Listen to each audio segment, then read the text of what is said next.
Can you hear us okay? I can, yeah. All right. Well, thanks again for joining us. Congrats on the win.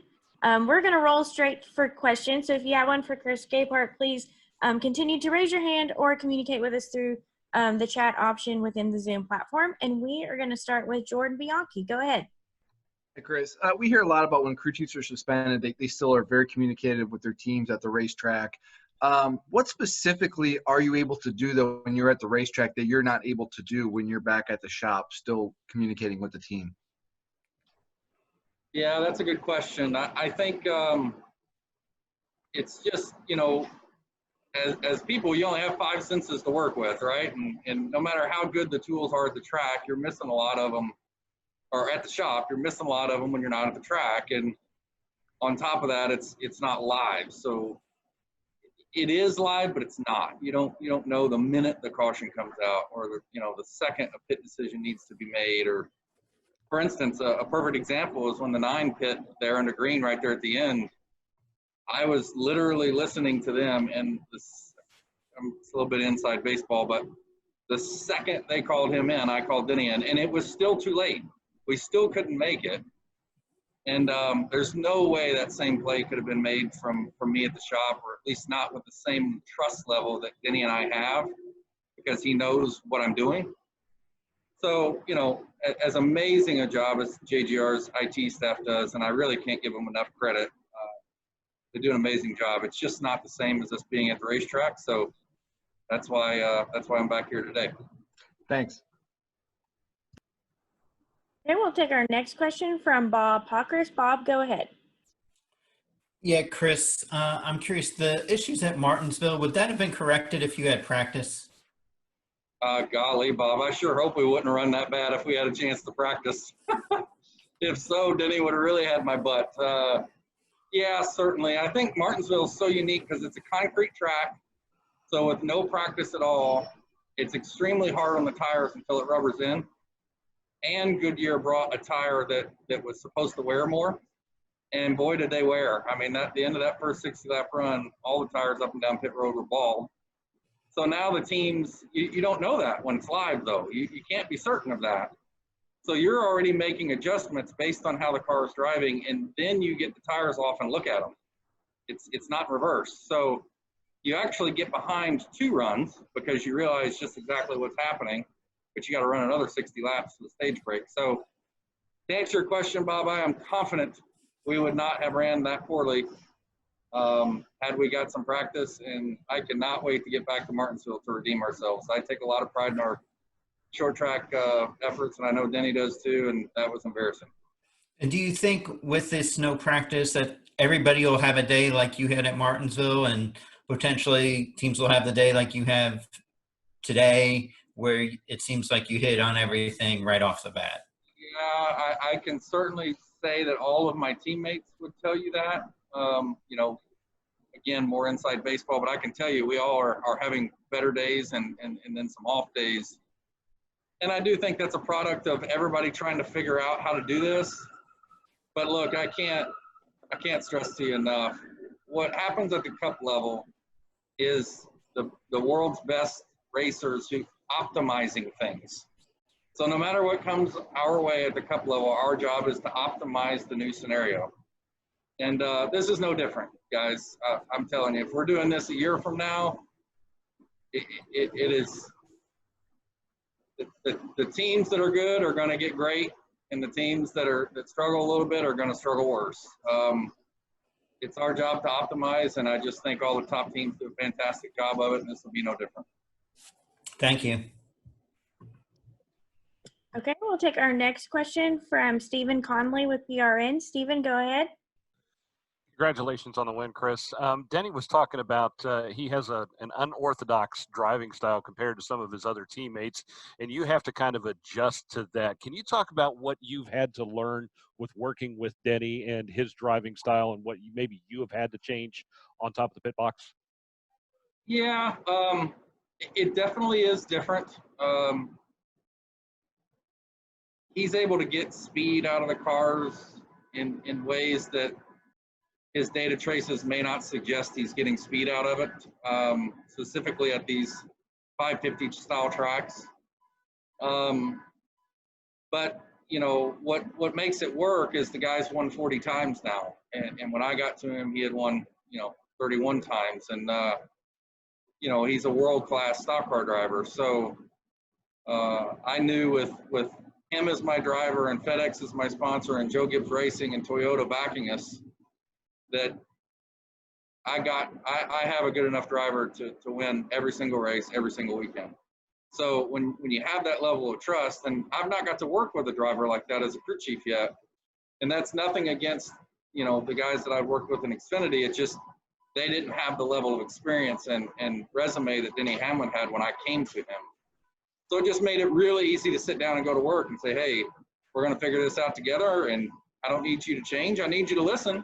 I'm going to point things out, and we're going to talk about it. And, no different than me on the crew chiefing side setup-wise. Of course, I pay attention to what my teammates do.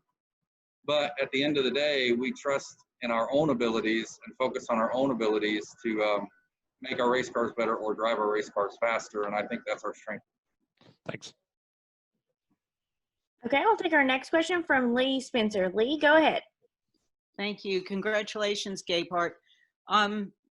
Hamlin, when he was in there, basically said that he grew up with nothing. And I'm curious, do you think he uses the fact that he's not a silver spoon driver as a catalyst to push him forward?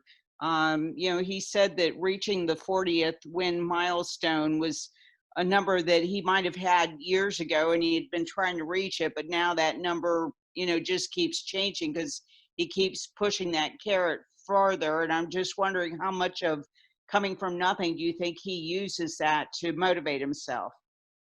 Well, I can tell you this, because I came from a similar background as him.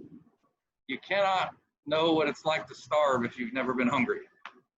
It's that simple. You do not know what it's like to go without if you've never went without. And Denny Hamlin went without in racing. He knew what it was like to have nothing, and to wonder where his next race weekend was going to come from. And he knew he would need a big break to make it. So what you find out of athletes like that, or crew chiefs or engineers, or whatever, basketball players, whatever it is when their back's against the wall, they know what it's like to fight because they have fought for their lives before. Not just fought for a win, fought for their lives. And you have to have that to be great.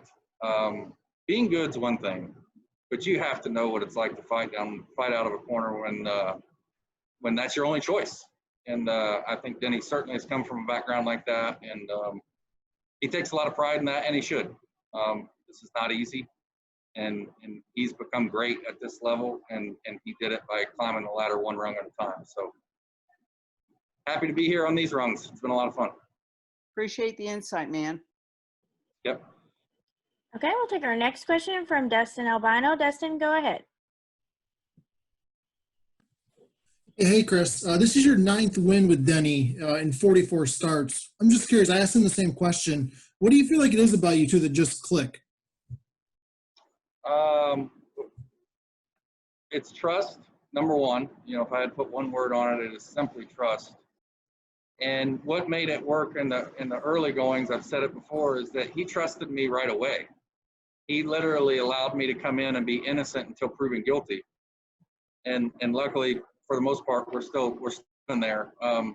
Every now and then there's going to be a car like Martinsville. I hope once in like 400 races, but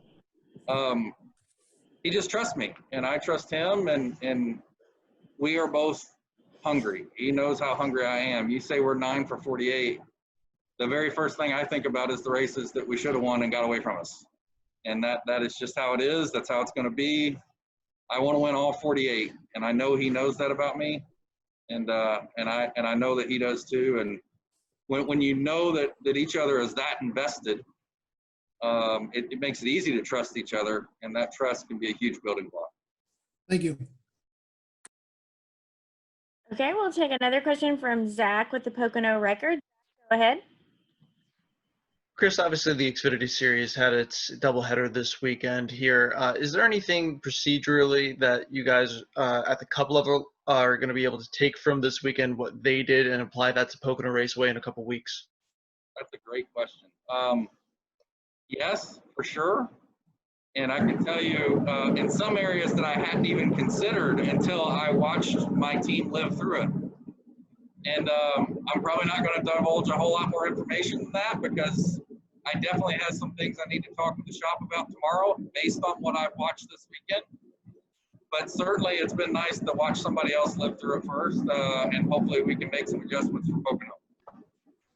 Appreciate it. Thank you. Okay. Bob Puckers, did you have a follow-up by chance? Okay. I have one final question, Chris, for you that I'm going to read for Alan Cavanna. And that question is that you mentioned listening to the Nines radio. How did you decide whether to react to the Nines decision or make your own call first and then have everyone react to that? Yeah, that's a good question. In hindsight, I certainly wish I would have set the tone. The problem is we all know that there's a window that we kind of need to be in where it makes sense to start that. And that window was very narrow.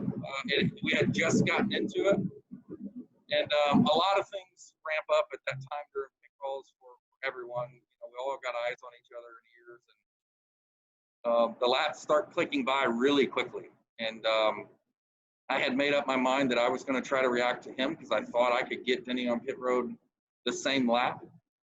And I just couldn't. As quickly as I reacted, it turns out 180 miles an hour is faster than I can listen, push a button, and talk. So Alan did a great job, really good job. I missed it by a second. Had I been able to get on the button a second sooner, we could have been down, and it cost us a little bit of time, but luckily our car was good enough and Denny was good enough that on the long run that, you know, we had everything we needed. All right, Chris, thank you again. Congrats on the win. And we wish you guys the best of luck next weekend in Talladega. Thank you. We're looking forward to it.